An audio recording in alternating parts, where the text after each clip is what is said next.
MP Dharmapuri Arvind కృష్ణతోనే Sant Sevalal Maharaj జయంతి రోజున సెలవు దినంగా కేంద్ర ప్రభుత్వం ప్రకటించిందని నిజామాబాద్ జిల్లా బీజేపీ అధ్యక్షులు దినేష్ కులాచారి వెల్లడించారు.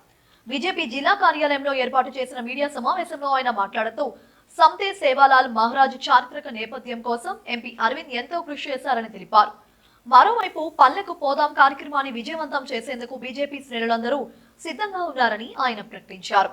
ఈ కార్యక్రమంలో కేంద్రంలోని మోదీ ప్రభుత్వం చేపడుతున్న అభివృద్ధి సంక్షేమ పథకాలను ప్రజలకు వివరిస్తామని చెప్పారు.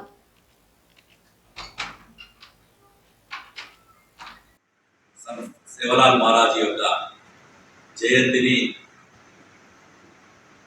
అఫీషియల్ హాలిడే చేయమని చెప్పి మన నిజామాబాద్ గౌరవ పార్లమెంట్ సభ్యుడు ధర్మపురి అరవింద్ గారు పార్లమెంట్లో 20 మంది ఎంపీలతోని వారు పెద్ద ఎత్తున మొదటి నుంచి పార్లమెంట్లో డిమాండ్ చేయడం, జాతీయ సెలవు దినంగా ప్రకటించాలని చెప్పి డిమాండ్ చేయడం, దాన్ని పురస్కరించుకునే ఈరోజు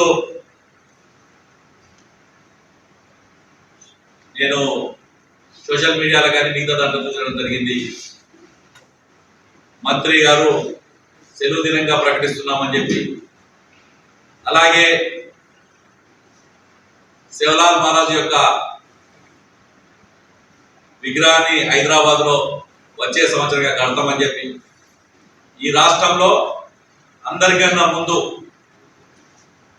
సేవలాల్ మహారాజ్ గారి గురించి వారి జయంతిని పెద్ద ఎత్తున చేయాలని చెప్పి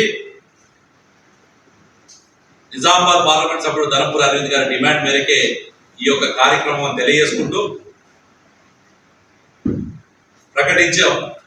ఏదైతే సెలవు దినంగా ప్రకటించాలని రాష్ట్ర ప్రభుత్వ నిర్ణయాన్ని స్వాగతం చెప్తూ, ఆ నిర్ణయంలో ధర్మపురి అరవింద్ గారి యొక్క పాత్ర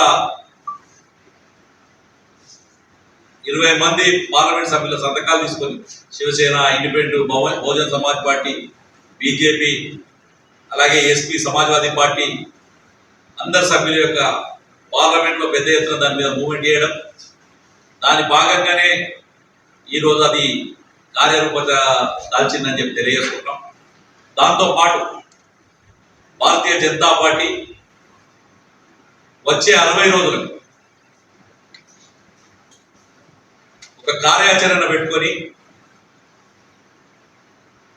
ఇప్పుడు పెద్ద ఎత్తున అందరం కూడా పల్లెకు పోదాం, బస్తీ బాట పేరుతోని గ్రామాలలో, పట్టణాలలో నరేంద్ర మోడీ యొక్క కార్యక్రమాలను, భారతీయ జనతా పార్టీ బూత్ ప్రక్షాళన, అలాగే పట్టణ ప్రముఖులను నియమించుకోవడం, అక్కడున్న శక్తి కేంద్రాలను గట్టి చేసుకోవడం, మొన్న 5వ తారీఖు నుంచి జిల్లాలో పెద్ద ఎత్తున ఈ కార్యక్రమం విజయవంతం అవుతుంది. దాన్ని 12వ తారీఖు వరకు కూడా పొడిగించడం జరిగింది. పరిధిలో జరిగిన సంఘటనలు ఏవైతే అవి దురదృష్టకరం. అది రాష్ట్ర పార్టీ దృష్టికి వచ్చింది, మా దృష్టికి వచ్చింది. ఆ చేస్తున్న వ్యక్తి కూడా ఈ పార్టీలో సీనియర్ నాయకులే.